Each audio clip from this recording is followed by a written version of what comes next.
Welcome to power 3 news. Medchal జిల్లా Ghatkesar municipal NFC నగర్లోని Premahastam charitable trust chairman doctor దార్ల విజయ్ పుట్టినరోజు వేడుకలు ఘనంగా నిర్వహించిన PCW AGM సేవకులు ఈరోజు పుట్టినరోజు వేడుకలు జరుపుకున్న దార్ల విజయ్ ఎన్ఎఫ్సి నగర్లోని ప్రేమహస్తం ఫౌండేషన్ చర్చిలో ఘనంగా నిర్వహించారు. ఈ కార్యక్రమంలో గట్కేసర మండలంలోని బిషప్లు, అపోస్తలులు, పాస్టర్లు పాల్గొని శుభాకాంక్షలు తెలియజేశారు. తన పుట్టినరోజు సందర్భంగా రాజగృహ కల్పాలో నివసిస్తున్న నైటి వాస్తవాల రిపోర్టర్ చినపాక సంజయ్ కుమార్ గత సంవత్సరం నుంచి డయాలసిస్ తో బాధపడుతున్నారని తెలుసుకుని అతనికి తమ ప్రేమహస్తం ఫౌండేషన్ ద్వారా మందుల ఖర్చుల నిమిత్తం ఆర్థిక సహాయాన్ని అందజేశారు. సంజయ్ కుమార్ మాట్లాడుతూ తనకు ఆర్థిక సహాయం అందించిన ప్రేమహస్తం ఫౌండేషన్ డాక్టర్ దార్ల విజయ్ కి హృదయపూర్వక కృతజ్ఞతలు, శుభాకాంక్షలు తెలియజేస్తున్నానన్నారు. మెడిసిన్ కొరకు ఇస్తున్నాం. ఇంకా అనేక మంది ముందుకు రావాలని ఈ దృక్పథంతో మేము ఇస్తున్నాం. మరి వీలైతే ప్రతి మాసము ఒక 1000 రూపాయలు మేము ట్రస్ట్ ద్వారా ఇవ్వాలని ఆశ కలిగి ఉన్నాం.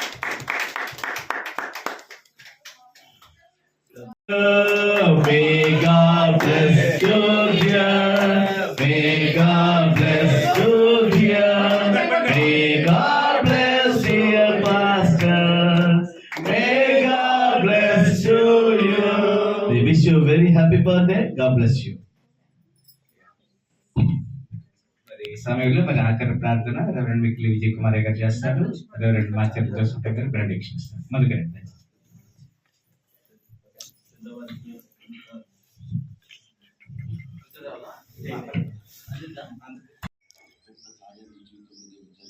మాట్లాడేమన్నా అంత మాత్రమే కాదు, మీరు హిజ్కియాను కూడా మీరు గమనించినట్లయితే హిజ్కియా కూడా అంట దేవుణ్ణి హత్తుకున్న సెంచరీ వస్తాడు కదా. మరి దేవుడు మరి ఈ సమయంలో మరి ఆ దైవజనులు రెవరెండ్ కాప్ కుమారయ్య గారు 2 minutes మరి గ్రీటింగ్స్ వస్తారు. తర్వాత అపోస్టల్ సురేంద్ర పాలయ్య గారు, తర్వాత డేవిడ్సన్ అన్న కూడా మరి గ్రీటింగ్స్ ఇస్తారు. తర్వాత మనం కేక్ కటింగ్, తర్వాత అయ్య గారు వర్డ్ ఆఫ్ థ్యాంక్స్ జీవిస్తుందో, ఏ పొలంలోనైతే పరిగెరుకుంటూ అక్కడ పని వారితో అక్కడ వారితో నీళ్ళు ఇస్తే నీళ్లు తాగి, ఆహారం పెడితే ఆహారం పెట్టింది, అక్కడ వారు ఏది పెడితే అది పెట్టిందో, దేవుని సన్నిధిలో ఉంటూ తన అత్తను హత్తుకుంటూ జీవించడం ద్వారా దేవుడు ఎటువంటి కార్యం చేశాడో తెలుసా అండి? ఏ పొలంలోనైతే పరిగెరుకుంటుందో ఆ పొలానికి యజమానురాలుగా దేవుడు దీవించాడు. ఆ దేవునికి మహిమ కలుగును. ఎవరైతే పొలంలో నీళ్లు పోసారో ఆ ఋతుకు, ఆ పొలంలో నీళ్లు పోసే వారికి యజమానురాలుగా నీళ్లు పోసిందండి. దేవునికి మహిమ.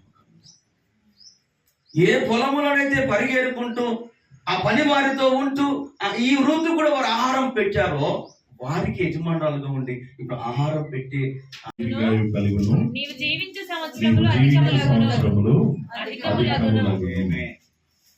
దేవుడు మనకు ఒక సంవత్సరం ఇస్తా ఉన్నాడంటే దేవుని యొక్క మహాకృప. ఎందుకంటే మన పని ఇంకా ఉంది అన్నట్టు, మన పని ఇంకా ఉంది. ఒక భక్తుడు ఏమంటాడంటే, ప్రభువా నేను ఉంటే నీకు మేలు, వస్తే నాకు మేలు.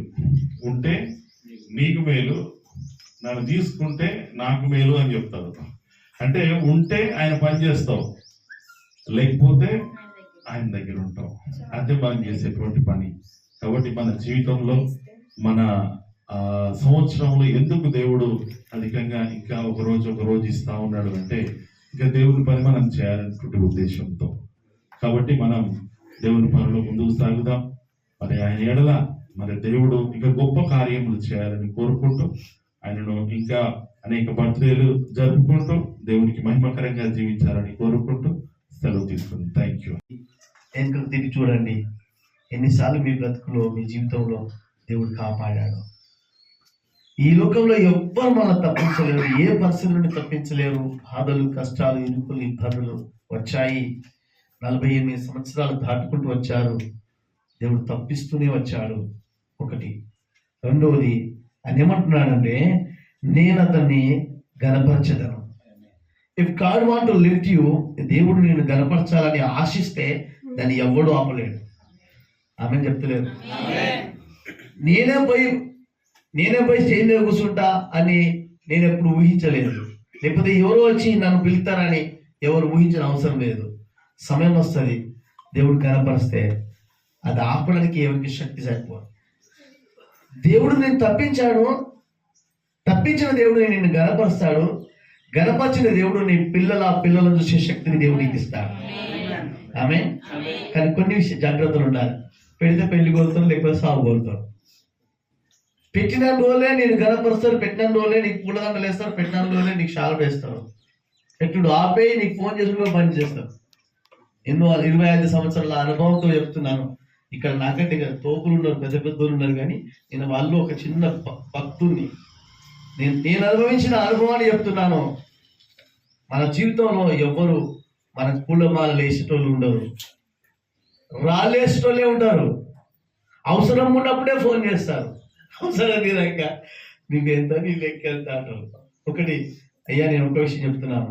దేవుడు తప్పించాడు, దేవుడు గనపరిచాడు. దేవుడు మీ పిల్లలను చూడడానికి, ఇలాంటి అనేక భర్తలు చేసుకోవడానికి దేవుడు శక్తినిస్తాడు. జాగ్రత్త పడి మనము ఈ లోకంలో పరిచర్య చేయాలి. మీకు ఇవ్వబడిన పరిచర్య సంఘాల నిర్మాణమే కావచ్చు, చారిటీ వర్క్స్ కావచ్చు, ఇతరులకు సహకారంగా ఉండడమే కావచ్చు, ఇతరులతో మధ్యవర్తిగా పనిచేయడమే కావచ్చు, ఇతరులు కృంగిపోయిన సమయంలో లేవనెత్తడమే కావచ్చు. ఏ పరిచర్య దేవుడు మీకు ఇచ్చాడో ఆ పరిచర్య ముందుకు కొనసాగుతూ ఒక 5 చర్చీలు, ఒక 10 చర్చలకు సేవకులకు సపోర్ట్గా నిలబడాలని. అంతేకాదు కొన్ని సంఘాలు ప్రేమహస్తం ట్రస్ట్ మీద కొన్ని సంఘాలు నిర్మించాలని నేను ప్రభుపేట కోరుచు హృదయపూర్వకంగా మనసారా దీవిస్తూ ఈ సమయాన్ని ముగిస్తున్నా. థ్యాంక్ యూ గారు.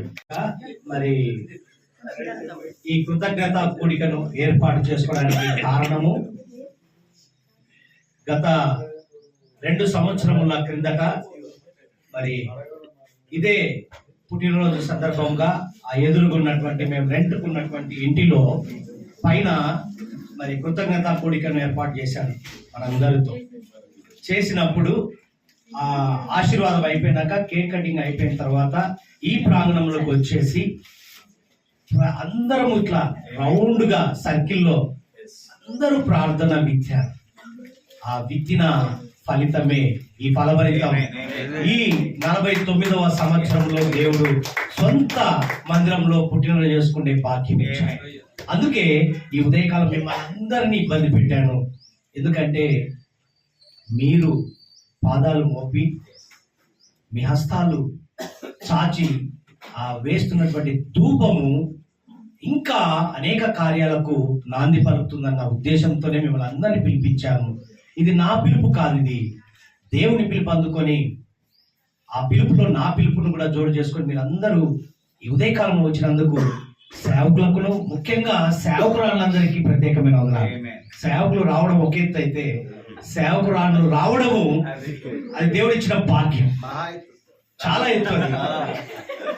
ఏది ఏమైనా ఈరోజు ఈ శుభ సందర్భంలో దేవుడు మాకు ఇంకా అనేక కార్యములు మాకు ఇవ్వడానికి, ఆ చేయడానికి మేము సిద్ధంగా బలము శక్తి కలిగి ప్రయాసం వ్యర్థం కాకుండా మరి నాకు సరైన సహాయము ఇచ్చిన భార్యను బట్టి దేవుడికి ప్రత్యేకమైన వందనాలు.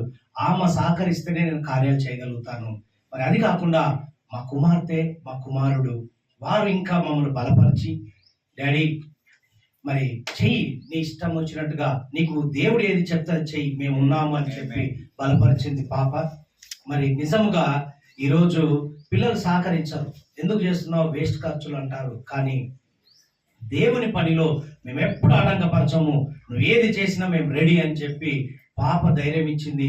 బాబు ఇంకా అక్క తమ్ముడు ఇద్దరు కలిసి నిజంగా ఈ ఉదయకాలము మీరు చేయండి అని చెప్పి నిజంగా వారు ప్రోద్బలము, వారి సేవకురాలు ముగ్గురు కలిసి, అది కాకుండా మరియు మా అమ్మగారు, మా అత్తగారు, మామగారు, మా మరదళ్ళు, మరి మా పిల్లలు, నిజంగా చిన్న పిల్లలు మొదలుకొని అందరూ సహకరించినందుకే ఈరోజు ఈ మందిరము కట్టగలిగాం. దీనిలో భాగంగా మీరు అందరు ఉన్నారు కాబట్టి మిమ్మల్ని అందరినీ పిలిపించాను. మరొకసారి హృదయపూర్వకంగా దేవుని పక్షంన, మా కుటుంబ పక్షంన మీకు ప్రత్యేకమైన వందనాలు. మరి మా కుమార్తె వివాహ విషయంలో కూడా ప్రార్థన చేయండి. ఎందుకంటే సేవకులు మొరపెడితే దేవుడు కాదు అని మరి సొంత గృహం కావాలి, దాని కొరకు